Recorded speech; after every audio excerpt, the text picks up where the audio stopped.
Advocate Gunratna सदावर्तेंनी Manoj जरांगेंवर टीका केली। मनोज जरांगे हे पावसाळ्यात उगवणाऱ्या छत्र्यांसारखे आहेत असं सदावर्ते यांनी म्हटलंय।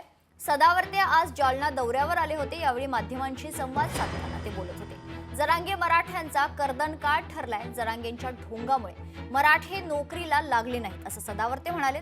तर जरांगेंची खरतर चुळबुळ वळवळ पुन्हा सुरू झाली आहे। मात्र जरांगे मुंबईला मोर्चा काढू शकत नाही असंही सदावर्ते म्हटलेत। दाखवता दाखवता मग ते दवाखान्यात जाऊन बसते। मग ते परत दवाखान्यातून बाहेर येते। परत त्याची काहीतरी चुळबुळ चुळबुळ चुळबुळ वळवळ वळवळ वळवळ सुरू होते। ही वळवळ आणि चुळबुळ जी आहे ना, मी तुम्हाला सांगितल्याप्रमाणे ही फक्त की नाही काय म्हणजे काय भपकमबाजी आहे। भपकमबाजीच्या पुढं काही सुद्धा नाही। हे मी तुम्हाला डंके की चोट पे सांगतो। तो काही मोर्चावरच्या काही काढणार नाही, तो काही काढू शकत नाही।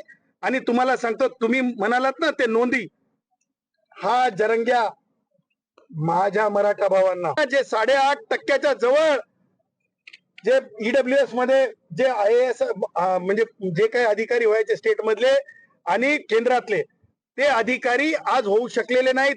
याच्या नोंदीच्या ढोंगामुळं, याच्या नोंदींच्या नाटकामुळं।